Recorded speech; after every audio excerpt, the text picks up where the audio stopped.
My name is Rick Jones. I'm the president of NACDL for just a few more weeks.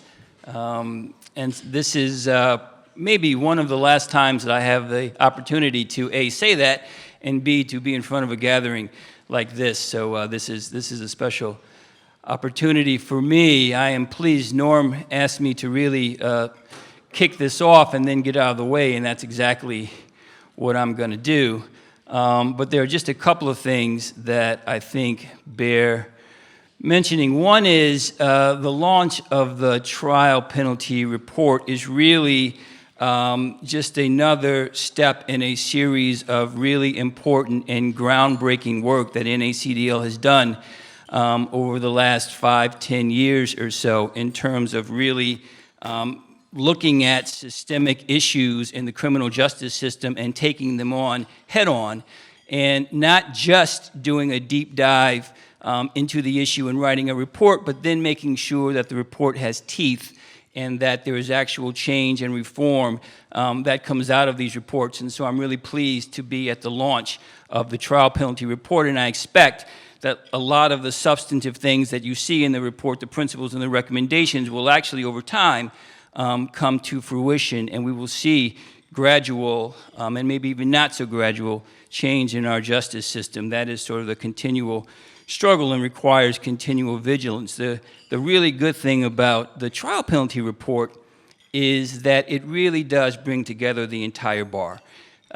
This is not an issue that is just a public defender issue or a big law firm issue or a solo practitioner issue. The trial penalty and clients who suffer from the vanishing trial in our justice system span the entire spectrum of litigation that happens in this country, and everybody at some point or another who finds themselves in the role of defendant has to confront the trial penalty. So I am pleased to be able to bring you all together and to really get this thing going so that we can work to change what has become, sadly, the vanishing trial in America.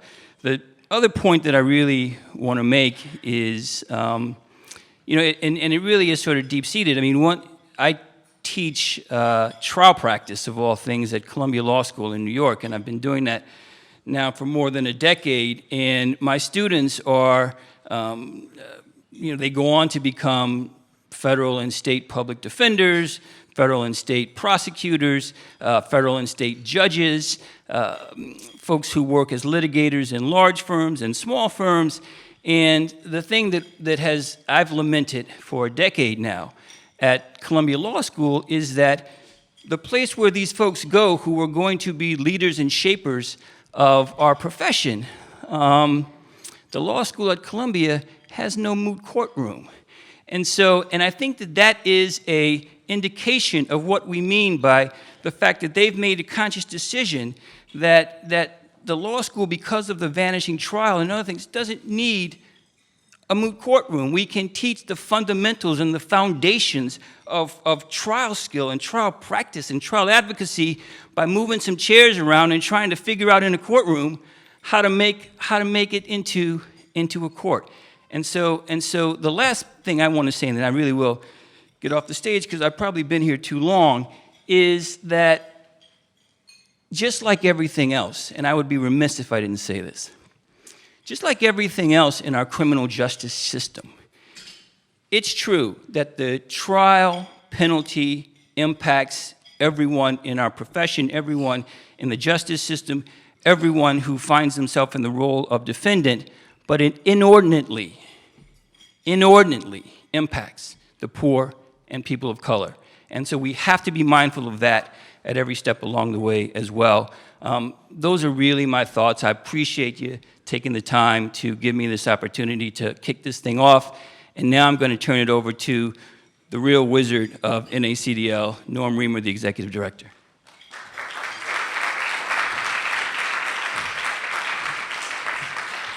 I'm not exactly sure that I told my president to get out of the way. But thank you, Rick. Thanks for the introduction. And also, I want to acknowledge not only, as Rick mentioned, he's got a couple more weeks to go as our president, but our next president, a fabulous attorney from Atlanta, Drew Findling, is here. Drew, why don't you stand up for a second so everybody can see you.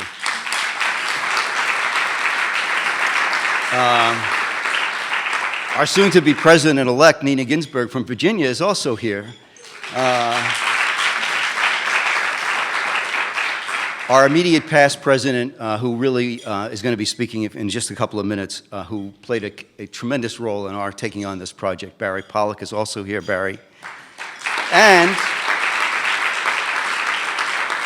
I guess, you know, he's sort of synonymous with the Innocence Project because he founded it and he has led it for all these years. But NACDL's past president, Barry Scheck, is also here.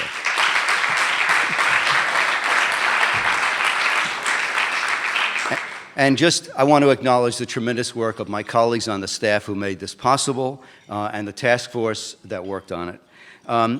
Today, we're beginning an effort to resuscitate a fundamental constitutional right that is, quite frankly, nearing extinction. It's the right to a trial by a jury of one's peers in a criminal prosecution. The trial penalty is the vast, often geometrically increased difference between a plea offer and what someone faces after trial. It's transformed the criminal justice system into one in which any rational person, even an actually innocent person, must seriously consider a plea offer. And the conditions that attach to most plea offers not only require the waiver of the trial itself, but frequently come at the price of having to waive other fundamental constitutional rights, such as the right to challenge unlawfully obtained evidence, the right to discovery, the right to an appeal. The manipulation of the potential penalty, usually by prosecutors who have been given virtually unreviewable discretion over charging, but in some states even by judges who place a high premium on speedy disposition, creates a pressure to waive the right to a trial that's virtually irresistible.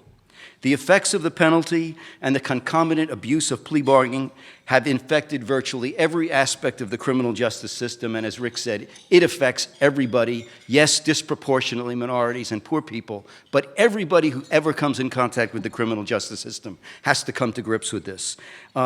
It's certainly prevalent in the federal system, but it is no less prevalent in state courts, and in terms of sheer numbers, it's very likely that the most devastating impacts of the trial penalty are in the nation's misdemeanor courts, where the assertion of the right to a trial can leave people languishing for weeks or months or sometimes years, sometimes with no counsel and often in custody. In a nation that arrests 10 to 12 million people a year, that is a horrific concept. With jobs and family and homes on the line, it's no wonder that more than 97% of all people plead guilty. So today is the culmination of a long process, the research, the studying, the gathering of stories for the report, but it's the beginning of an even longer and more arduous journey. With the release of the report today, NACDL hopes to begin a reform movement that will save this basic right.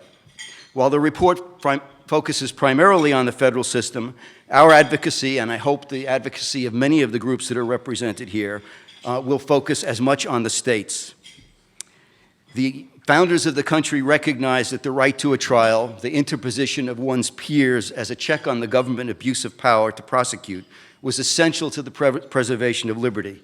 The ability to test evidence, both its legality and its factual sufficiency, is essential to prevent tyranny. No one should be forced to surrender those rights through institutional coercion. Now, for those of you who, many of you in this room are defense lawyers, but for those of you who are not, if you've ever seen a court conduct an allocution in conjunction with the entry of a guilty plea, you know that the most critical question asked of the accused is whether or not anyone has threatened or in any manner coerced them into pleading guilty. Anyone answering other than no to that question buys a one-way ticket to the trial penalty. But what is it, if not coercive, to present a person with the choice of getting a limited sentence versus the risk of a geometrically increased penalty if convicted after trial? Not just a few weeks or months, but sometimes years or decades.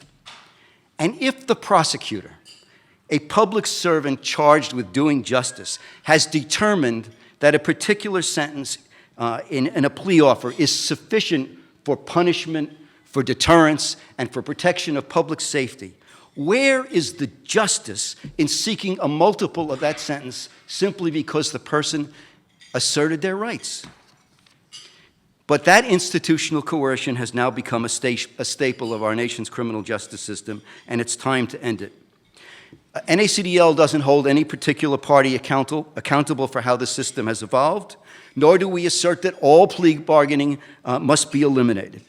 But the vast differential that bears no relationship to justice or fairness and that extracts the waiver of all manner of rights to promote a speedy disposal of the case simply annihilates a fundamental right. I cannot tell you how grateful I am for the array of groups that are represented here today, many of whom will be speaking, but this support is so heartening to me.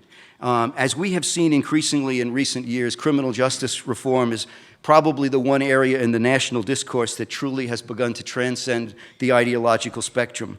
But the presence of so many of you here today is proof that there is a real desire to tackle this problem. And we're prepared to do it with you, with our affiliates, and we look forward to that. And I personally, having practiced for 20-some-odd years, have been waiting my entire career to take on this problem. And I'm really thrilled to be at the beginning of this process today. So as far as our program goes, yes, we have a lot of speakers, but I think it's going to move pretty quickly. Basically, we're going to do this in certain segments. First, we're going to hear some very brief remarks from those who had a hand in producing the report and from one organization that actually inspired it. Then we will hear from the author of the foreword, John Gleason, former district court judge, who has spoken out with eloquence about the tyranny of the penalty, both on and off the bench. And then we will hear from a number of reform groups from what we generally refer to as the right, the center, the left, as well as a distinguished frontline practitioner. And in these presentations, we're going to be presenting some of the real horror stories that show the trial penalty. You'll hear of innocent people who pled guilty out of fear of the penalty. You'll hear of innocent people who received geometrically increased penalties over what was offered before trial, even though their eventual exoneration proved that they were absolutely right to go to trial. And then we will have an opportunity for questions and answers. So I'm, as I said, thrilled to be launching this, and it's now my pleasure to introduce the NACDL leader who's been working on this project for several years now and helped to make it a reality, Barry Pollack.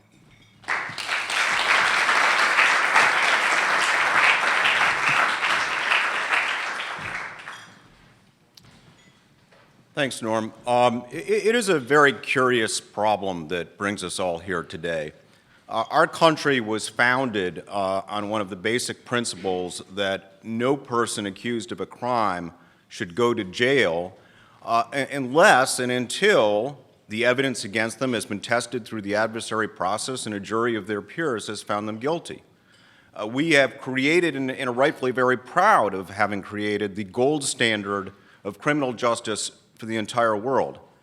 Having created that gold standard, we've now layered onto it every reason we can possibly think of to make sure that it's never used. That is a curious result and unfortunately a devastating result. I know from my own practice that there's a basic math problem that I share with clients all the time. I sit down with the client and I say, I've looked at the evidence here, at least the evidence that the government's been willing to produce to us so far, and it seems to me you have a great defense. What you did here, your conduct here is very defensible. I think if we go to trial, we have a 75% chance of winning. Now, if you plead guilty, you'll get no more than a year in jail. If you exercise your constitutional right to go to trial and we lose, you'll get 10 years in jail. So do you want to take a 25% risk that you're going to spend 10 years in jail? And I can tell you what the answer to that question is about 97% of the time. I'll go ahead and plead guilty. And so the evidence is never tested, the jury never hears what is probably a meritorious defense, and somebody goes to prison without the right to a jury trial ever having been exercised. And I know from my time as president of the National Association of Criminal Defense Lawyers that this is not just an issue I face, and it is not just an issue in blue-collar cases or in white-collar cases. It is not just an issue in drug cases and in other types of cases. It is one of those rare issues that cuts across all criminal justice cases. I heard from our thousands of members who have a front row to the criminal justice system every day about this issue more than any other. Cases that should be going to trial are not being tried, and juries are not hearing them, and people are going to jail without that evidence ever being tested. This is a problem, as Norman said, that has gotten the attention of political people who are typically thought of as being on the right wing of the spectrum and people who are typically thought of being in the left wing of the spectrum. Our report offers a number of recommendations as to how to attack this problem. I suspect that not everybody in this room or everybody in the public will necessarily agree on every one of those recommendations, but I hope today will at least begin a consensus that this is a serious problem, a problem that is affecting justice in our country every day, and a problem that we need to work in a bipartisan way to address. Thank you.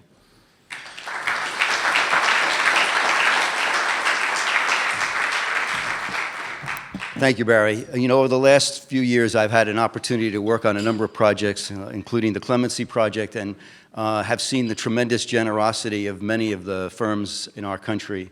But few of them can compare to Skadden Arps in terms of their commitment to pro bono. And this report, really, the gist of the research and going through all the surveys and the responses and interviewing the various lawyers was all the product of a phenomenal team at Skadden. So I'd like to introduce their pro bono counsel here in D.C., Don Saltzman.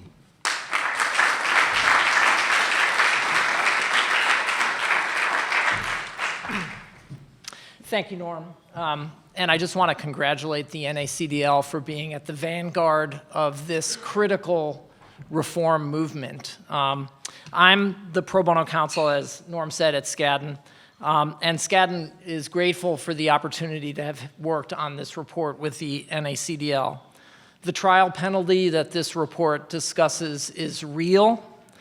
It tilts the criminal justice system dramatically away from the Sixth Amendment's enshrinement of the right, the fundamental right to trial, and it can empower a prosecutor to all but eviscerate that constitutional right.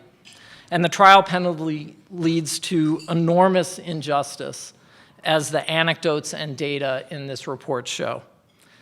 Now, I'm speaking today briefly, mostly because of maternity leave and geography, and I'll explain what that means. Elisa Klein, a Skadden associate in our Wilmington office, and Esther Blaustein in our New York office were the real leaders of this effort at our law firm. Elisa is home with her son on maternity leave in Delaware, and Esther had a client commitment today that she couldn't break, and for that reason I'm here to talk a little bit about what our team did at Skadden, and it was a big team of lawyers and legal assistants and other staff to help with this report. The Skadden team began its work on this by consulting not only with Norm and with Barry and people at the NACDL, but also with Jamie Fellner from Human Rights Watch, who's the principal author of the parallel report on the trial penalty in the federal drug crime arena. The Skadden team then gathered examples of the trial penalty, egregious examples and some not as serious, but all nevertheless unjust. And then the Skadden team interviewed lawyers who represented clients, prosecutors, judges, people referred to us from a survey that NACDL did, people who were referred by the Federal Defender's Office, and many, many others. And our lawyers then gathered the case files, in order to document the injustices that had happened in those cases. And then finally, the Skadden team sifted through data from the Sentencing Commission with the valuable help from Jamie Fellner and her colleague Paul Hofer, who is their resident guru on all things Federal Sentencing Commission related. And then finally, Elisa Klein wrote the bulk of the first draft of the report. And then with the help of an NACDL task force, which was comprised of outstanding attorneys from across the country, as well as staff members at the NACDL, that group honed the report and collaborated with the Skadden team to develop the report's principles and its recommendations. And I just want to add that I'm really encouraged by the impressive array of support for this report by a broad spectrum of groups, many of which are here today. Your commitment to reforming the federal criminal justice system with the goal of reinstating the right to trial is vital to this effort. Thank you.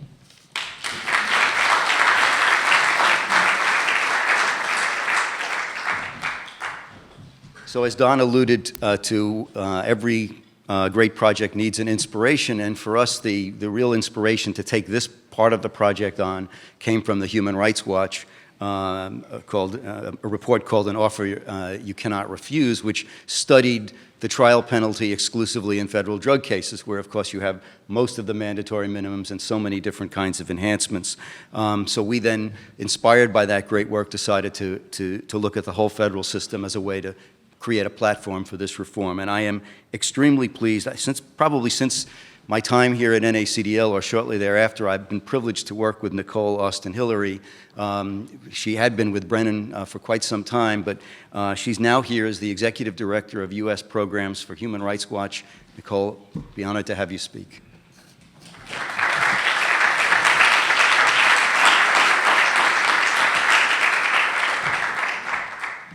Thank you so much, Norm. I'm glad you didn't put a year on when we first started working together. Good afternoon, everyone. I have to tell you, I have the very enviable position of being able to come and talk about work that I had nothing to do with. As you heard earlier, my former colleague, Jamie Fellner, was the principal author of Human Rights Watch's report, An Offer You Can't Refuse, which we published in 2013. And I talked to Jamie for a few minutes this morning, and I let her know that I'd be taking a little bit of glory for her, but that I'd send her pictures. I will tell you, I am so privileged to hear that this work continues, as was Jamie. We know that the work we have to do is not just about the trial penalty. It is about the trial penalty, but it's so much bigger. For those of us who are in this room who believe that we have to reform and improve the way our criminal justice system works in the United States, we know that this is a core part of it. And a very core part of it is about the data and the research that goes into these reports. And it's really about the human face that tells these stories. Because we can give all the numbers we want, and we know that numbers make a difference. It's what undergirds the research. But hearing the experiences of the individuals who have had their rights questioned, who have had their rights taken away from them and had them challenged, that is what is at the heart of the trial penalty issue. And that is what inspired Human Rights Watch to do the report that Jamie worked on in 2013. And I know it's part of what inspired the work of NACDL to continue this work and look at it on a larger scale throughout the entire federal system. So I am so pleased that this work continues, and I am also pleased that we are going to continue with this fight. One of the things that Jamie and I talked about this morning was that the work has to continue beyond this. We know reports are important, and they are very pretty. But we can't just let them sit on shelves and collect dust in our offices. We have to go to Capitol Hill, even though some of those people don't want to hear from us and they don't want to talk to us right now.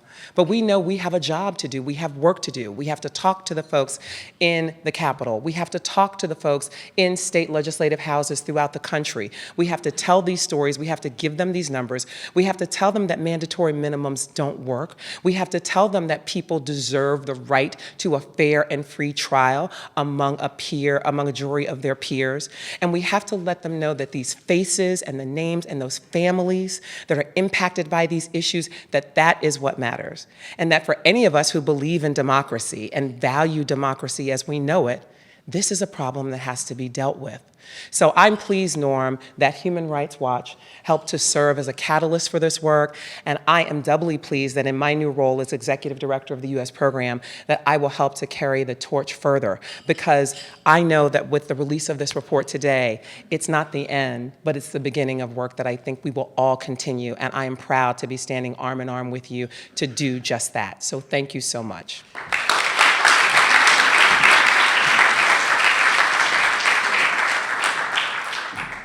Okay, I've been told that we're going to take a short pause in the program while the servers serve the entree, and then we will hear from our keynote speaker. I think I had an occasion to have a case with John Gleeson when he was a prosecutor, but I don't think it was a case, it certainly wasn't a case that went to trial. But the first time I really ever heard him speak, I had been invited to the Second Circuit Conference, and I heard this judge, this man, give a speech, and it was something like I had never heard before. Now, I realize, Judge Gleeson, that the worst thing that can happen for anybody is to get a build-up like that. But the truth of the matter is, you do have a reputation as being a phenomenal speaker, a thinker, and a caring person. John Gleeson, who served for many years on the Eastern District, is now a partner at Debevoise and Plimpton, and graciously, having written an important, very, very important decision that really took the trial penalty on, graciously consented to write our foreword for this report, and he's truly one of the greats in our legal profession. So, Judge Gleeson.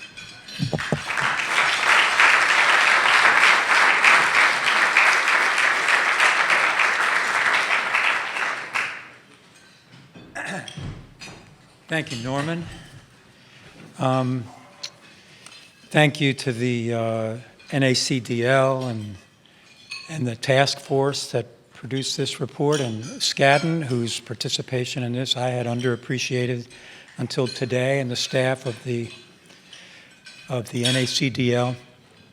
I really am honored to have been asked to write the foreword to this extremely important report, and honored to be designated on this list of luminaries as the keynote speaker. I'm used to, having been a federal judge, I'm used to undeserved deference and the like, but I haven't been feeling it for the couple of years since I left the bench. So thank you very much for your warm welcome. You know, we all have our formative experiences in life. You know, I grew up in a Irish immigrants household where I was youngest of 7, very devout parents and a bunch of older sisters who were extremely devout Catholics. My brothers and me a little less so, but we were, you know, all steeped in the importance of epiphanies in life. And, you know, one epiphany for me, I'll have to say, mine are all secular, is inheriting this Lucy Cooper case, the case to which Norman alluded. A colleague of mine fell ill and needed some help with her cases. I took this case off her hands, and they showed up in my courtroom and had a 35-year-old defendant charged with a cocaine trafficking offense. It wasn't a particularly significant cocaine trafficking offense, but because it involved in a critical way more than 5 kilos, it triggered the mandatory minimum 10-year sentence that prosecutors are permitted to invoke by the Anti-Drug Abuse Act of 1986. So Lucy Cooper was charged with a 10-year mandatory minimum. He's a Staten Island person, 35 years old, had 2 prior convictions for selling marijuana. The government did not think it had a big fish on its hands, so it told me in the first appearance when the case got transferred to me that as long as he pled guilty, it would jettison the mandatory minimum and agree to a guideline range, the bottom end of which would have required Lucy Cooper to spend less than 8 years in prison, knowing full well I might impose, having already expressed my antipathy to the drug offense guidelines, I might have imposed an even lesser sentence. But the kicker for Lucy Cooper was that if he didn't plead guilty, by the next day, the mandatory minimum charge would remain intact, and the government would file prior felony information, the result of which would be, if he went to trial and got convicted, he would spend life without parole. And the formative part for me was thinking at the time that as remarkable as it was that prosecutors are given that power in our system, that really didn't surprise me. I'd been teaching sentencing for a couple of decades, and I knew those laws were there. The remarkable thing to me was how, and I'm not a believer in the Department of Justice being some evil empire. The remarkable thing to me was that a young, acting in good faith, well-scrubbed, well-meaning prosecutor would actually stand up in court and say out loud that if that defendant did not plead guilty by the next day, he would get subjected to a sentence that no one, not even the prosecutor himself, could justify. He would pay for the right to go to trial, guaranteed to him by the Sixth Amendment, with literally the rest of his life in prison. The other thing that struck me at the moment I heard this scenario that was in front of me was that if I were Lucy Cooper, and I thought if I plead guilty, I'm going to be back out on the street at age 43, but if I go to trial, and if I've got a good lawyer, I know those 2 marijuana convictions are coming in at my trial. If I go to trial, I'm going to die in prison. Even if I were dead, bang, 100% innocent, I would plead guilty on the spot. He pled. Lucy Cooper pled guilty. They don't all plead guilty. I now have a pro bono project at Debevoise, and God bless that firm that it allows me to bang my head and its head against the wall in what I call the Holloway Project. I named it after a case that I handled when I was on the bench that enabled someone who paid a huge trial penalty, thanks to Loretta Lynch's beneficence, enabled him to get the rest of his life back. But I may as well have named it the Trial Penalty Project, because my clients, I have about 15 of them, are typified by Thomas Cathay, Northern District of Texas, when he was 21 years old in 1998 and a heroin addict. He also had a girlfriend, Kristen, who was a heroin addict, and he gave to her some heroin one night. In the parlance of the law, he distributed heroin to her one night. They shot up together. He didn't know that Kristen had also used cocaine earlier that evening, and so she died of an overdose that night. When Thomas woke up, he saw his girlfriend dead and had to be restrained from killing himself. He was prosecuted for distributing the heroin to her. The guideline, the relevant guideline, provides for the possibility, if death results, go directly to a level 43 a life guideline range. The prosecutor knew that was ridiculous, so the prosecutor offered Thomas a 15-year deal if he would plead guilty. This was pre-Booker, pre-Burrage, the case that requires there to be more, the but-for causation in terms of causing death. In any event, Thomas, among other things, 21-year-olds with addictions don't always make the most rational decision before them. He went to trial, and he's doing life. He paid for that trial with every day of the rest of his life beyond age 34, which is the age he would have been had he accepted the plea bargain offered him. The last thing I want to do by pointing out what could arguably be called extreme cases, although they're not unusual cases, is to suggest that the evils of the trial penalty are limited to egregious mandatory minimum cases, excessive guideline ranges across the board of case types and categories, account for a system in which the backdrop of plea bargaining is a guideline range that is excessive punishment for the offense. Last thing I want to do is to suggest that the evils of the trial penalty stem only from prosecutorial abuses, from the deployment of mandatory minimums that were not enacted to allow prosecutors to coerce guilty pleas and punish those who refuse to be coerced. It's not only the prosecutorial abuses in terms of threatening onerous guideline range punishments in exchange for guilty pleas to lesser punishments. Judges are also complicit to a degree I failed to appreciate for many years on the bench.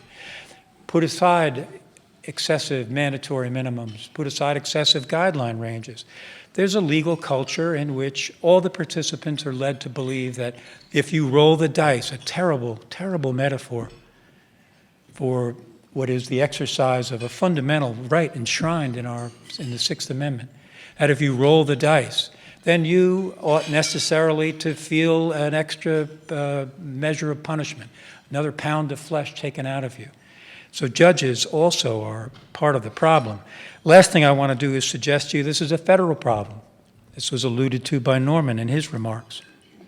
The problems of favorable guilty pleas being conditioned on the waiver of fundamental rights affects criminal justice in the states as well.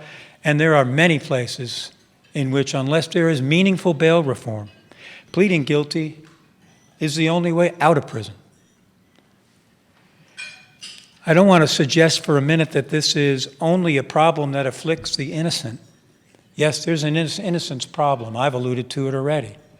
So has Norman, so have our other speakers.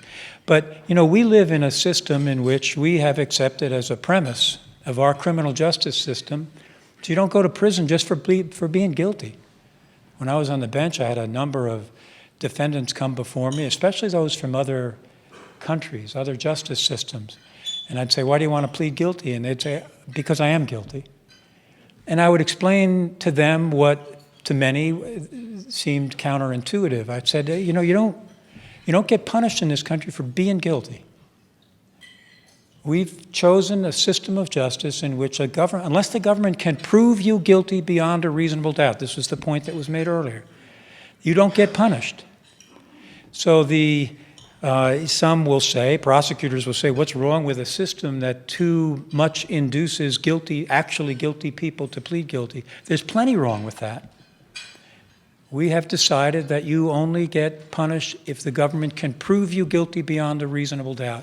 And to the extent prosecutors are empowered to create a world in which only the extreme risk assumers will exercise that right, then now we're getting close to extinguishing it, not just excessively burdening it. The fact is we should all be alarmed by the reality that trial penalties have driven the guilty plea rate from slightly under 80% when this new regime, this new system that was imposed upon us that we created in the mid-'80s, we've driven that guilty plea rate up to the 97% where it has remained constant for several years. I've been teaching investigations as well as sentencing now for 30 years. And one of the cases I teach, and there's so many ways to access this problem. The way I choose to access it is informed by the baggage I bring to the podium, and that includes teaching about federal criminal investigations. I teach Calandra, right? The case, Justice Powell writes the Calandra decision for the court in 1974, and that case says, if evidence was seized from you illegally, you may want to keep that evidence out of the grand jury that's looking to indict you, but we're not going to let that happen. We're not going to slow down the charging process with motions to suppress in the grand jury. And the court reasons through Justice Powell's decision. One reason for that is we don't have to worry too much because it's going to come out in the wash at trial. If a prosecutor is sufficiently unwise to obtain an indictment based on evidence that can't be used at trial, the person will be acquitted at trial. In the Williams case in 1992, a case, I was a prosecutor at the time, I was struck by the holding. The holding was there's no obligation for prosecutors to present substantially exculpatory evidence to the grand jury. So if you're the target of a grand jury investigation, you're the one the prosecutor wants to indict, there's no obligation for that prosecutor to present evidence that substantially exculpates you to the very grand jury that she's going to ask to indict you. The rationale, again, Justice Scalia writes for the court, cites Blackstone, and says The one reason for diminished concern is this is a charging process. It's an accusatory process, quote, which is afterwards to be tried and determined, citing Blackstone. You know, and the last thing I'll say on this score, and I'm going to sit down in a minute, Norman, I promise, is, you know, grand juries are frequently criticized for not being the buffer we want, right? Saul Wachtler said it in New York. You know, a grand jury would indict a ham sandwich. Well, it's not their fault, right? They're given a probable cause standard. There's no unanimity requirement. There's no rules of evidence in the grand jury. There's no cross-examination in the grand jury. It's easy to indict. We've decided to erect a system in which we will accept errors in the charging process, again, safe in the assumption that the cases that make it through will come out in the wash at trial. And when there's no trial, there's no wash. And we wind up with a system that, the metaphor I've used in the forward is a trial is part of an ecosystem. And once one part of an ecosystem goes away, the whole thing has to be considered, and in our case, it has to be reconfigured. I don't suggest for a moment we should reconfigure the charging process. The right to trial needs to be respected. It's enshrined in the Sixth Amendment. There are any number of avenues for reform. There's legislative reform. If prosecutors can't deploy those mandatory minimums for the purposes for which they were enacted, they should be, don't get me wrong, they should be eliminated entirely. But accepting for a moment that they play a legitimate role in providing for enhanced punishment for the worst of the worst, that's not the role to which prosecutors have put them. The commission needs to formulate sentencing ranges that don't unduly coerce people to accept the offers made by prosecutors. Prosecutors obviously need to exercise their discretion in a way that doesn't unduly burden the exercise of the Sixth Amendment right. The judiciary, as I mentioned, needs to get with the program that just because someone exercises a right that we deem sacred doesn't mean they, putting aside the folks who spend the rest of their life in prison, doesn't mean their penalty should be doubled, even if what they're facing is a 2-year penalty. So I'm going to sit down because I know there's a long list of speakers. Congratulations to the NACDL on this fabulous report and to all these organizations who are here to support it. It's a fundamentally important issue. The fact that this conversation is elevated by this report and by your presence here is so important, no matter how long it takes for the reforms that are needed to come to pass. Thank you all.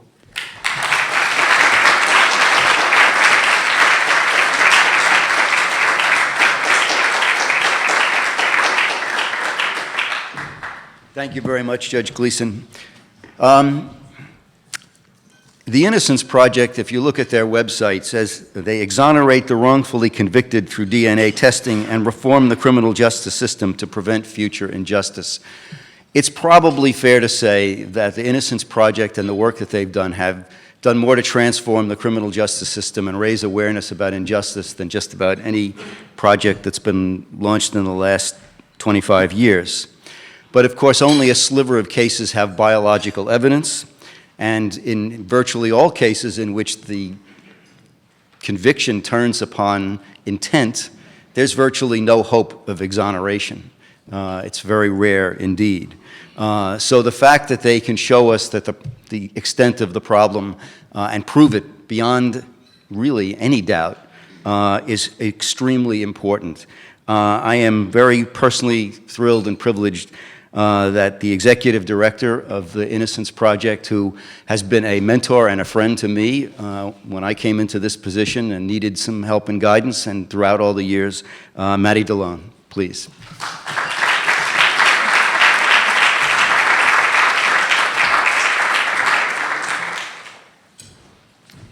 Thank you, Norman, and thank you, NACDL, for including the Innocence Project here today to participate in this important work The Innocence Project and the other 68 member organizations that make up the Innocence Network have long been concerned about the pervasive and relatively unchecked use of guilty pleas in the American criminal justice system, one in which innocent people plead guilty.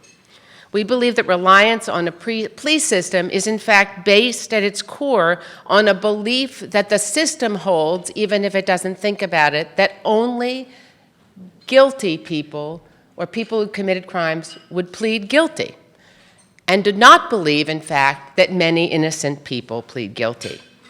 For a long time, whether consciously or subconsciously, we've accepted a system of plea bargains. We have felt comfortable as a society, although there are many reasons that have already been discussed today and are well documented in the report, that we should not be comfortable with the current system we have, but we felt it was a system, an efficient way of getting to truth. But as the Innocence Project and our clients across the country and others have demonstrated, innocent people plead guilty to things they did not do all the time. While it's impossible to know just how many people have pled guilty, and because there are a lot of difficulties in sussing that out, often there are not good records in a plea case. After conviction, there are not good records, and people waive their right to appeal, so getting back into court has its own challenges. We'll never know, but we do know that in the National Registry of Exonerations, which is at UC Irvine, there are 409 documented cases of absolutely innocent people, proved innocent post-conviction, who initially pled guilty. Among those are 40 people who pled guilty and whose innocence was later proven by DNA. These 40 people spent an average of 13 years in prison, as many as 27, before DNA freed them. In 84% of these cases of DNA, the DNA exonerees who pled guilty, the person who probably committed the crime was also identified. And in 65% of these 409 documented cases, these were people of color, and almost every one of them, as Rick said earlier, was poor. A few examples, and there are others in the report that NACDL did, but James Ochoa was a teenager arrested for a carjacking and offered a plea that if he took it would result in a 2-year sentence. The judge in the case said that he would sentence Mr. Ochoa to 25 years to life if he lost at trial. Ochoa took the deal, pled guilty, and served a year before DNA demonstrated that somebody else had actually committed the crime. Chris Ochoa was arrested and charged with capital murder. He confessed to the crime after questioning and ultimately pled guilty to avoid the death penalty. 13 years later, DNA would clear him. The NACDL report focuses on the trial penalty. And while we know what the deals were for these hundreds of people who pled guilty and were sentenced and ultimately freed, we don't know what many of the other 1,800 faced before they chose to go to trial, where they ultimately lost and were convicted for things that they did not do. As you can imagine, it's hard to find the deals offered. A few examples, however, will illustrate the phenomenon. Dwayne Dale was charged with a rape and child sex abuse. He was offered 3 years of probation if he pled to lewd and lascivious conduct. He was innocent. He insisted on proving it. He went to trial. He lost. He was sentenced to 2 life sentences plus 13 years. He served 18 years before he was exonerated. Chris Miller was offered 7 years if he would plead guilty to aggravated assault and testify against his alleged accomplice. He went to trial, was sentenced to 40 years, and served 17 of them. While a plea system has a role to play in making a system more efficient, we have come to rely on pleas to our detriment. pleas that can be made with incomplete information, often with no time to think about the consequences, never a good time for decision-making, with trial penalties that the report describes well, will not get to the truth and will do justice much harm. As our cases demonstrate, innocent people plead guilty to things that they didn't do, and we believe that a system that allows and makes it a rational choice for an innocent person to plead guilty is a system worth fixing. Thank you, Norman, for what you will do.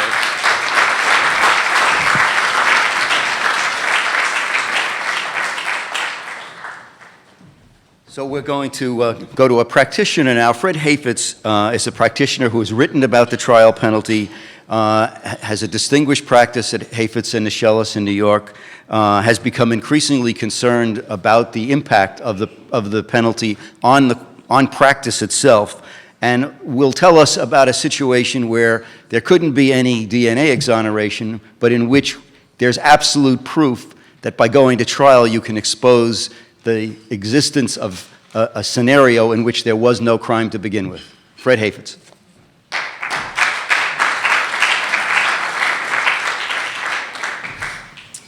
Thank you, Norman, and thank you, NACDL, for inviting me to this very important forum on this critical subject. So the case that Norman was talking about, which I want to focus on, as a client I represented, this goes back to, I'd say, around 2006, roughly, was facing, about to be indicted in the Southern District of New York. It was a major investigation of New York Stock Exchange specialists, and indictments of many of them were expected very shortly. On the eve of indictment, person I ultimately represented came to see me. He had been represented by another lawyer, and a good lawyer, I might say. And the lawyer had told him, you have a chance to plead guilty if you go to trial, get convicted. There is a huge amount of money in the case. There were multi-millions of dollars. My client was the poster boy for the group of defendants that were going to be indicted. He'd been profiled on the front page of the Wall Street Journal. And the lawyer told him quite accurately, you were facing at least 5 to 6 years in jail. At that point, the client came to see me. We talked. We spent an afternoon talking. As we talked, I realized, at least in my mind, that he hadn't committed a crime. I told the client that. Client said, I agree. I don't think I've done anything wrong. I don't think I committed a crime. A surprise. And our minds met on this subject. And we went to trial. He decided to go to trial. So the government indicted. They indicted this 14 people, all in separate indictments, to be tried seriatim. We were, I think, the third or fourth case to go to trial. A fourth case come up. Several of the defendants had already pled guilty. We were fortunate. We had a extremely good and excellent district court judge, Denny Chin, in Southern District, New York. And we briefed the case, a motion to dismiss beforehand, in an effort to show the judge that there was no fraud in the case. We lost the motion, but I think we succeeded in educating the judge that there really was a significant issue as to whether there was a fraud. We went to trial. The jury convicted him. Immediately after the verdict, the judge then invited, and I say invited, defense counsel to file a motion to set aside the verdict. The judge had listened very carefully to the evidence and had really, I think, been struck by the arguments before trial that there was no crime. We filed the post-trial motions as we were invited to. The judge set aside the conviction. The Second Circuit affirmed the dismissal or the setting aside of the conviction. After that, the government, to its credit, then went and they nollied the remaining indictments. I think there were maybe 8 or 9 that were still left at that point. And to their great credit, they went back and they vacated the convictions of the people who had already pled guilty. So it's kind of a frightening story, but it really is all about the coercive power of the guidelines. I mean, this was somebody who, because of the fear of the financial guidelines, that he was going to be crushed if he had not taken, if he had risk on the trial. So as has already been talked about, certainly by the prior speaker, about innocent people all the time in this country, because of the coercive power of the guidelines and the mandatory sentences, are pleading guilty every day. And I mean, in essence, the draconian penalties that have been enacted have basically corrupted the criminal justice system. It was Alexander Hamilton, I think, who said that if the founders agreed on anything at all, they agreed on one thing, and that was the importance of trial by jury to check government power. The penalties that have faced by going to trial today have all but made trials all but a disappearing factor in the American criminal justice landscape. Just one corollary to this, and that is that as it's one thing to say that we're no longer having trials and they're diminishing, but the unfortunate corollary of that is that as trials are dying, trial lawyers are dying. That is to say, we are coming upon an era in which there are going to be very few lawyers in this country who are really capable of trying a case, and that's because when the statistics show, as they do from pre-guidelines, 20% of the cases in the federal system went to trial, and now it's below 3%. Similar figures, although not quite as statistically solid as in the federal system, but really, I think, pretty strongly show similar results. So as you lose the trial, you're losing the trial lawyer, you're losing the ability of people who can really make the jury system work. On the other side of the coin, the same fact, we're having an equally substantial effect on the fact that prosecutors don't try cases. Pre-guidelines in federal U.S. attorneys' offices, assistant U.S. attorneys would leave those offices having tried maybe 30, 40, 50 cases. We're in an era now where they'll leave those offices maybe with 3 trials. The problem with lack of trials by prosecutors is they don't know a bad case when they see it. You got to sit there in the courtroom and see your witness get his brains beat out by a good cross-examiner to understand that every case that comes down the pike is not a great case, and maybe you ought to think twice about indicting on what they indict and ask for the kind of offers that they seek. So both sides of that. But then the third part of the triangle is, and Judge Gleason alluded to this, is we're paying a penalty by now having trial judges who are not really trial judges. I mean, you walk through the halls of the federal courthouse in New York, you talk to federal judges there, and there are judges who haven't tried a case in 2 or 3 years, or if they have, maybe they've tried 1. The lack of experience, the lack of skill in the trial judges, many of whom come on the bench these days without having tried any cases themselves, it's really quite astonishing. And we pay a big price for that when there is a jury trial. I mean, they are so used to believing and understanding that what the prosecutor puts up has got to be gospel, that you don't have that healthy skepticism you see when a trial judge has the experience of seeing the prosecutor's case being torn apart, and on the other side of the coin, they are not prepared to give the defense lawyer the kind of latitude that a defense lawyer really needs in order to be able to do his job. So all around, it's a loser with regard to the diminution of the skills by the death of trials and the approaching death of the trial lawyer, all brought about, in my opinion, or mainly, by the coercive sentencing regime that has been imposed in this country, and notwithstanding Booker, because even with Booker, 10, 12 years later,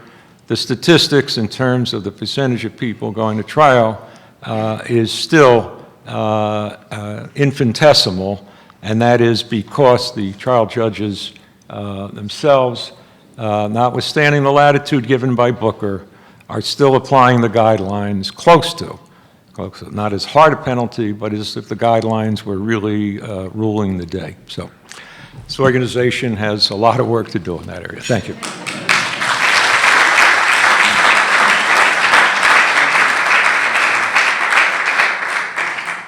The Texas Public Policy Foundation exists to promote and defend liberty, and Right on Crime brings a conservative approach to criminal justice, fighting crime, supporting victims, and protecting taxpayers. Those are all nice words, but the reality is that Mark Levin has brought more energy to this discussion and engaged the right in thinking about how our criminal justice system is abusing our folks in this country than just about anybody. And I've had a lot of opportunities to be with Mark. He is a font of energy and enthusiasm, and I am really grateful that he's here to support our efforts. Mark? Thank you.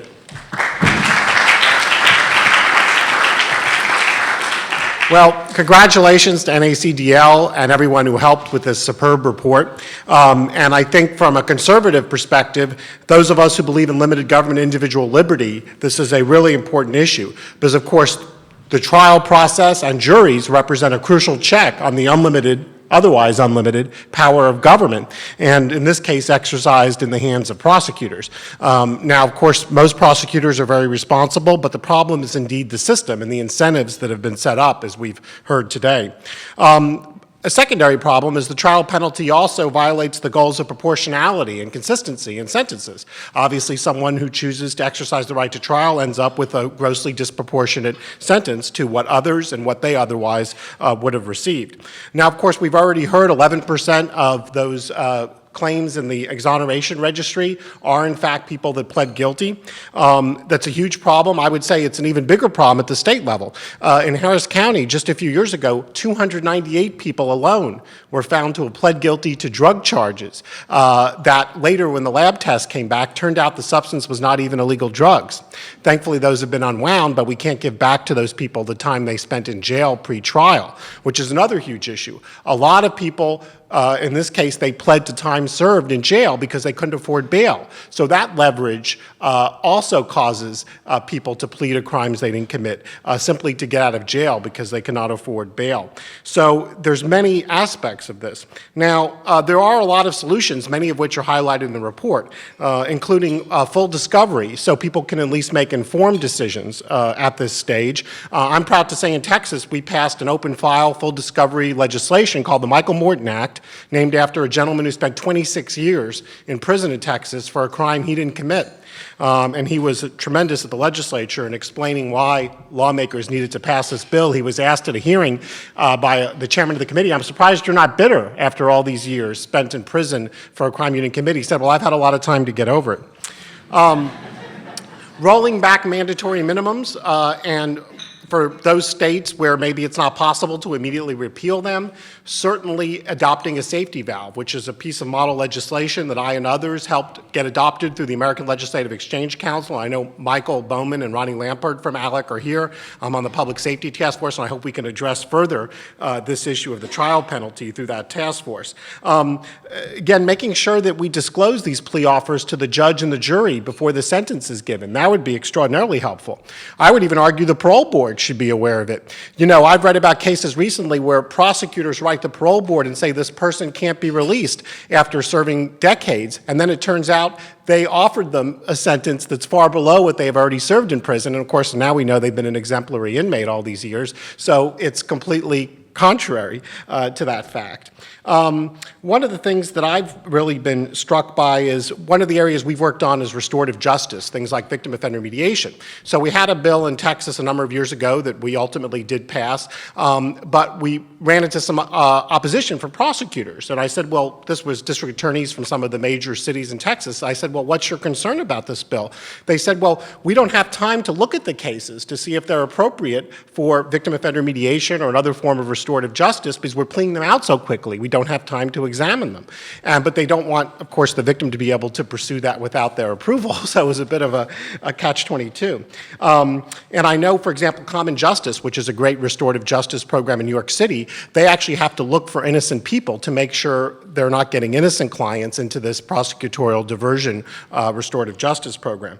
So one of the points I really wanted to emphasize is this problem is, if anything, worse at the state level than the federal level. So there was a study in 2007 by a professor at Georgia State University named Russell Covey and some other research, but that particular study found a 292% trial penalty.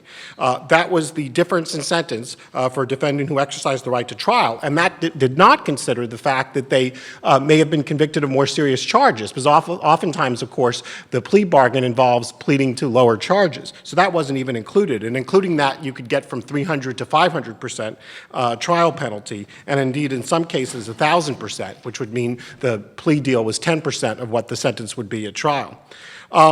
One of the other issues I wanted to raise in Texas, over the last several sessions, one of our priorities has been to work to strengthen record sealing laws. So people, particularly with a first-time nonviolent offense, they could get that off their record. But we've seen some instances of plea deals requiring the defendant to waive their right to seek an order of nondisclosure, or record sealing, as part of the plea. And we need to pass legislation to put a stop to that. Now, we've talked a lot, and I'll conclude with this, the idea that, of course, you suffer a trial penalty by declining the plea deal. But what if it turns out someone else declining the plea deal causes you to incur the trial penalty? And that is the case of a wired plea. And what is that? Well, that's where, and this is an example of a particular case here, but this assistant U.S. attorney said to this client, to the attorney for this client, that he could enter a plea and get 4 years versus potentially getting 30 years at trial, but it was a wired plea, meaning that the co-defendant had to agree to it too. And it turned out, well, the co-defendant with a different lawyer didn't agree to the plea, so they all went to trial and he got 30 years.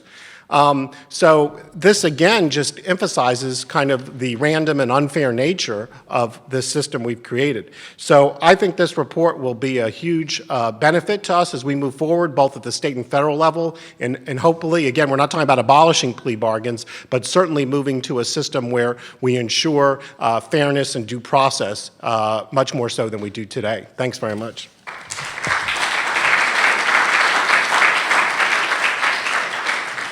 Thank you, Mark. The Cato Institute is a public policy research organization dedicated to the principles of individual liberty, limited government, free markets, and peace. That sounds like a great mission statement. I'm thrilled that Clark Neely, who is the Vice President for the Criminal Justice Policy and who has written on this subject, and next week we'll have a program right here in D.C. That's going to take another look at this problem from another perspective. Clark, I'm delighted to have you speak to us.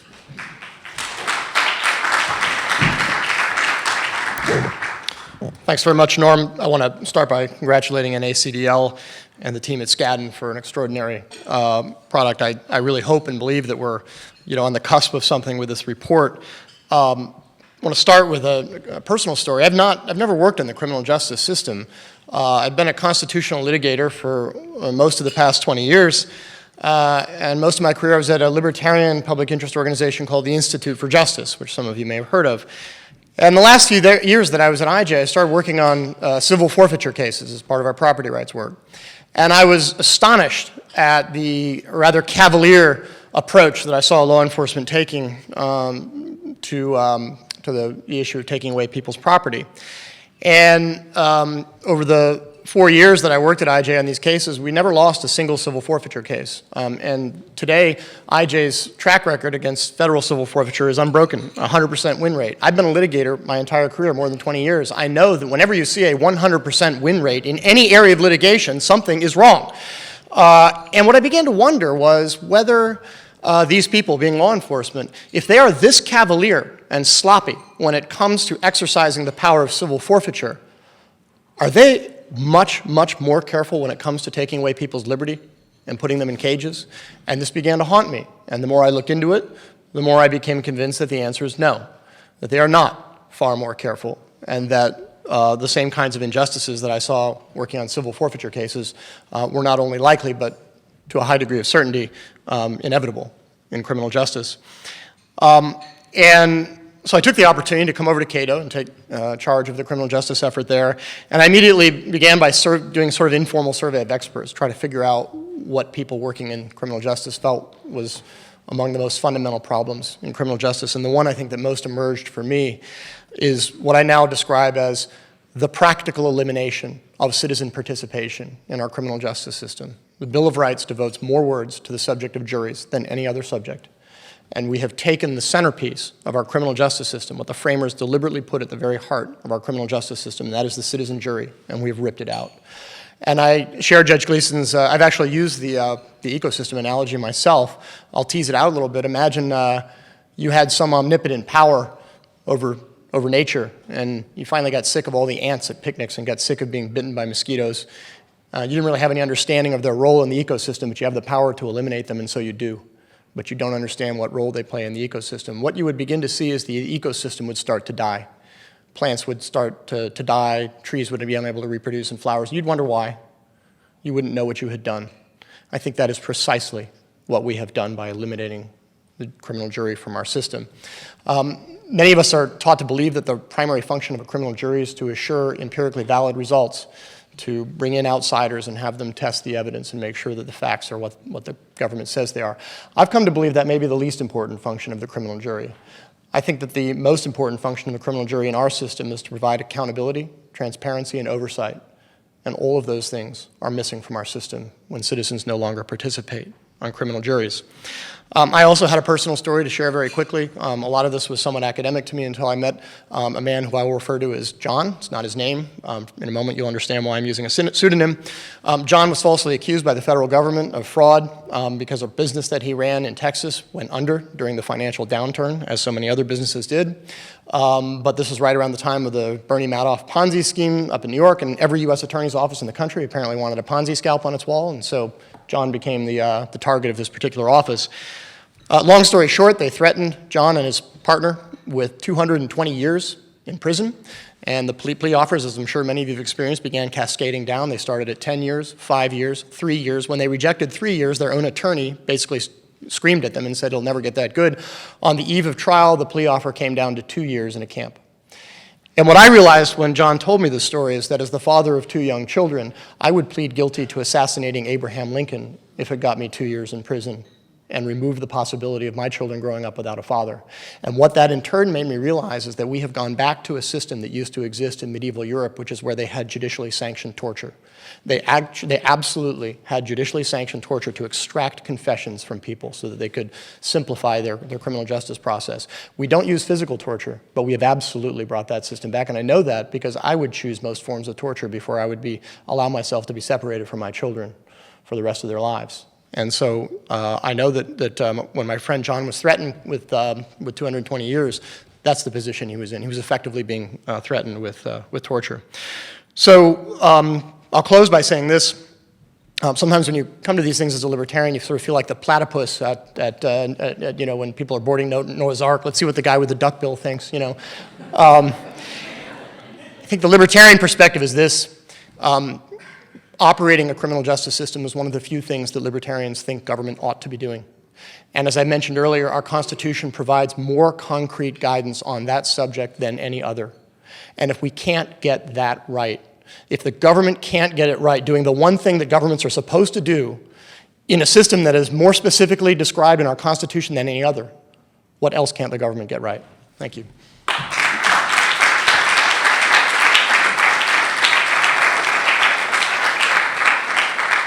Thank you very much for that, Clark.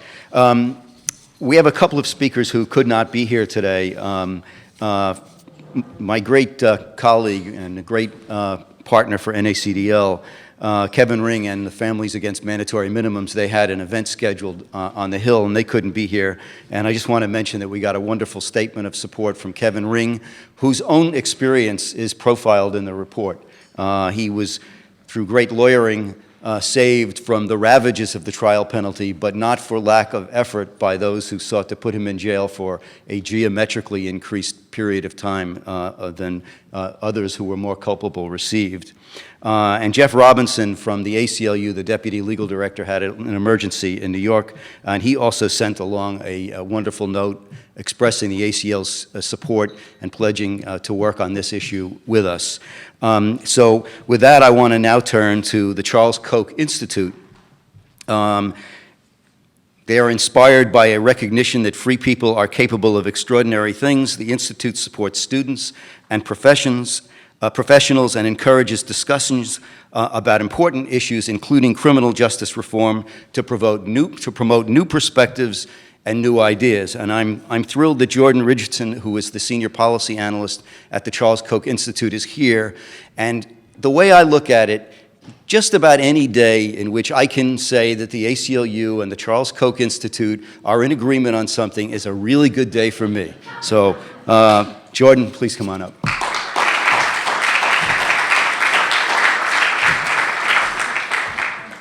Thanks, Norm. And thank you so much to the NACDL for producing this report. And it is an interesting thing when you think about, what brings the left and the right together. It's not much. But in criminal justice reform, this is one of the issues that we've discovered, and we all actually agree that something needs to happen, something needs to change. So the point I want to bring up here is pretty short, but I think it strikes at the heart of why the diminished power of the jury and the rise of plea bargaining is a danger to liberty. So from the very foundation of our country, our founders have considered that citizens can be a check on the power of the government. And we normally think about, when we think about checks and balances, if you watch the Schoolhouse Rock videos, you learn about the basics of government, the three branches. And we always think about, the legislative branch is going to be checked by the judiciary. And the executive branch is going to be checked by the legislature and so on and so forth. But that misses an entire aspect of our government, which is we the people. We are the people who form this union, and we're the ones who create the government. And to think of only checks and balances involving those institutions of government and government actors as the checks and balances to guard against the dangers of encroachments against liberty ignores the valuable role that we play as citizens. And specifically, when we talk about, what is the power of citizens against the dangers of government's encroachment on liberty, the most obvious example there is suffrage, is voting and choosing who is going to be as part of the legislature. But it's an interesting thing because when the founders were thinking about this as they were coming up with a government, they actually found that the jury was a much more important role to protect liberty. And Thomas Jefferson said that were I called upon to decide whether the people had best be omitted in the legislative or the judiciary department, I would say it is better to leave them out of the legislative department. He would rather that we focus our energy in the judiciary. Why? Because juries were a crucial check on the judiciary. And the Federalists and Anti-Federalists agree that trial by jury was the best way to secure people's rights.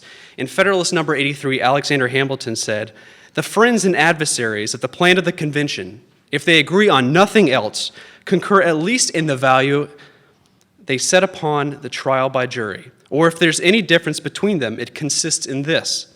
The former regards it as a valuable safeguard to liberty, and the latter represents it as the very palladium of a free government." And in fact, as Rachel Barkow from NYU has pointed out, although the colonies were very upset about the Stamp Act, because it was an example of taxation without representation, they were also outraged about the fact that the act required that violators had to be tried in admiralty courts in London, thereby depriving them of a local jury. So you think about, this goes all the way back to the foundation of our country, is the importance of the jury. But if indeed the founders considered the jury to be a check upon government, they would be sorely disappointed with where it is today. John Adams said that representative government and trial by jury are the heart and lungs of liberty. Well, it's facing cardiac arrest right now. As stated before, 97% of federal cases end in a plea bargain without a review of a jury of one's peers. And so we should not be shocked that when prosecutors offer someone to threaten them with maximum charges for accepting to go to trial and vindicate their rights and see if they are guilty or innocent, or going home with a few years less, the people will always plead guilty. And the sobering reality of our criminal justice system is that threatening to tear someone away from their family, freeze their assets, and lock them behind bars for years, and sometimes for life, is one of the most destructive punishments allowable besides death itself. As Herbert Wechsler noted, the criminal law is unique in that it represents the strongest force that we permit official agencies to bear on individuals. Its promise as an instrument of safety is matched only by its power to destroy. So as conservatives and as libertarians and people from the left and the right, if we care about protecting liberty and if we care about guarding against the powers of government and having the citizens be the true check, we the people as a check upon government, then we had better be sure that we're strengthening the jury. And I'm so pleased that the NACDL is highlighting this important issue, and I'm looking forward to work with them in the days and weeks to come. Thank you.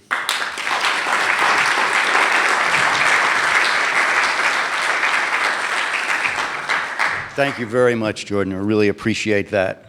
Fair Trials International is a global criminal justice watchdog that safeguards the fundamental concept that a bedrock of all other rights is a fair trial. Fair trials are the only way to prevent miscarriages of justice, as their website says, and without fair trials, trust in government and the rule of law collapses.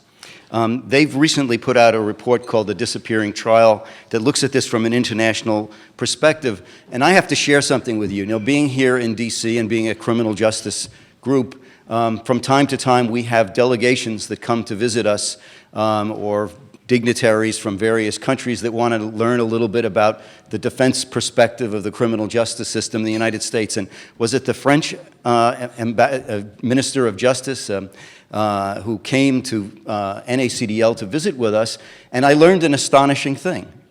I learned that the Justice Department is sending people around the world telling other countries about the wonderful virtues of plea bargaining and trying to get other countries to buy into plea bargaining. So I'm really grateful to have an international perspective from Fair Trials International. Rebecca Schaefer is the Senior Legal and Policy Officer, and I'd like her to address us now.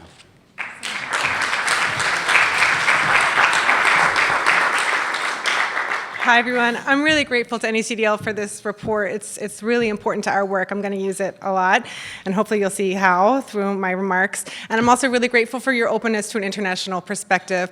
There's so much work to be done in the U.S. and so much comparative practice from within the states that it can be hard, I know, for reformers to look outside our borders, but there's really a lot to be learned through sort of transatlantic and international conversations, and I hope we can have some of those about plea bargaining today and in coming weeks. So as Norm mentioned, we're an international criminal justice reform organization. Our headquarters are in London and Brussels, but I've been in Washington for the past year or so, just trying to engage more deeply with US and Latin American criminal justice reform movements. And we have been looking at plea bargaining on a global scale for the past few years. We published our report, The Disappearing Trial. We're going to start running out of report title names soon, I'm sure, in this field. Last year, we looked at plea bargaining practices. We looked at whether plea bargaining existed and what it looked like. We sought data in over 100 countries. We got data back from 90 countries. And what we saw was that plea bargaining has increased in incidence by 300% since 1990.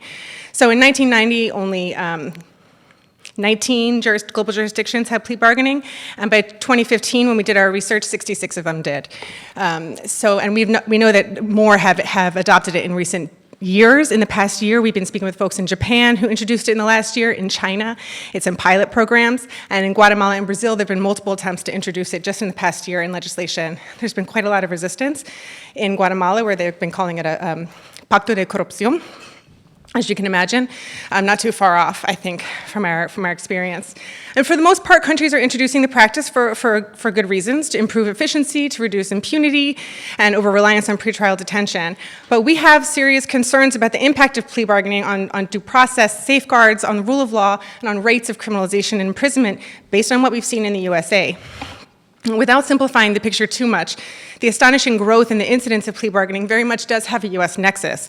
The U.S. has been active in supporting criminal justice reform of criminal procedure codes all around the globe in recent decades, and the adoption of plea bargaining really tracks where we've been active in that way. And the idea is to bring more democratic, more effective, more open, and more accountable criminal justice systems through the adoption of adversarial systems.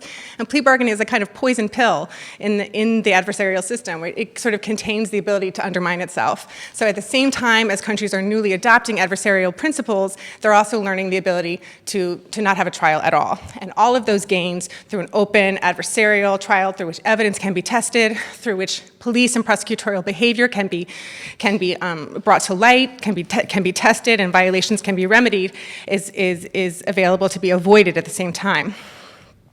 So what we're asking for in jurisdictions to do when they're looking at adopting plea bargaining is to view the U.S. not really as an inspiration for their own reforms, but as a cautionary tale as to what can happen if plea bargaining is allowed to overtake open and fair trials.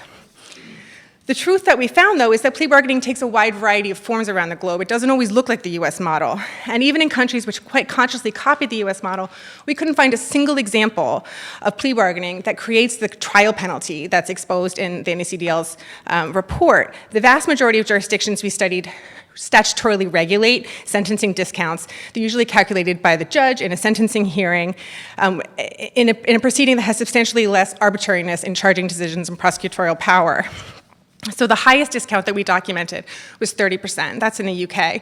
The highest discount that anyone can get in the UK for pleading guilty is a 30% off the sentence they would have gotten if they'd gone to trial. And that's pretty clearly regulated by law and imposed by a judge.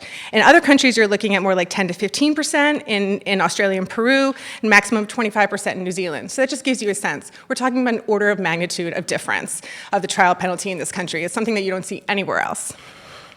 In fact, the German Constitutional Court explicitly recognized that too large a differential between the sentence available at trial and that imposed after a guilty plea can act as an illegal influence on the defendant's free will. And I think that's what we're talking about here. Obviously, it's a far cry from the routine acceptance of massive trial penalties, the like of which the report documents. And it's honestly been hard for me to explain to foreign audiences how the trial penalty operates in the USA. The kinds of sentences that we're talking about are so much longer than the kind of sentences that they're dealing with, and the differential is so large that it's difficult to explain how that happens. And so this report, in the specificity of its diagnosis, is really helpful to me to be able to explain how it is that it happens and to help jurisdictions to avoid replicating the kind of mistakes that we're making here. It also offers a number of different entryways for reform within the USA. I can't tell you how many conversations I've had with US reformers trying to talk to them about plea bargaining, and they say, yeah, it's a problem, but there's no solution. It's a problem without a solution, so we can't deal with it. I think this report really shows that that's not true. There are solutions. They're just multifaceted. It's a problem that has a number of reasons for being, and so there's a number of kind of reforms have to happen to bring us back to a place where an open adversarial trial is at the center of our justice system. And I think that examples from around the world also show that it's possible. This is a US problem, and I believe that it has a US solution. Thank you so much.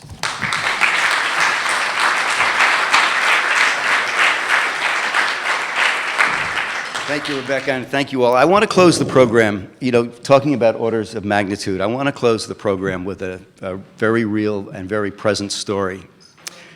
NACDL right now is working with FAM. We have a project called the State Clemency Project, and we're actively working in New York State under an initiative by Governor Cuomo, where we're looking at cases that people might qualify for clemency.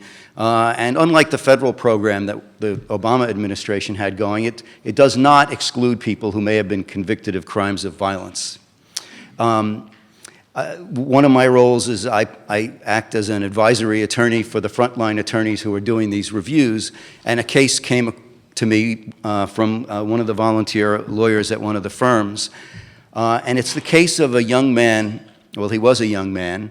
He was 18 years old, and he had no criminal history whatsoever. And his mother was involved in an abusive relationship with a man who was in his mid-40s. He encountered him on the porch one night. The man was drunk. There was a gun. Whose gun it was is a matter of question, but there was a struggle, and he ended up shooting the man and killing him. He voluntarily surrendered the next day. The assessment of the case was such that he was released. while the case was pending, which virtually never happens on a murder case in New York State.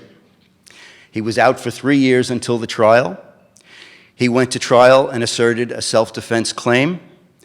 The jury was out for a long time, but they eventually convicted him. He was sentenced to 25 years to life. He's been in prison for 17 years now with no violations whatsoever. No prior record, no violations in a maximum state prison.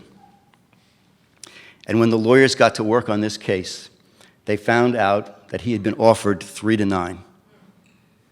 That's the trial penalty. That's what we're going to do something about. Thank you all very much.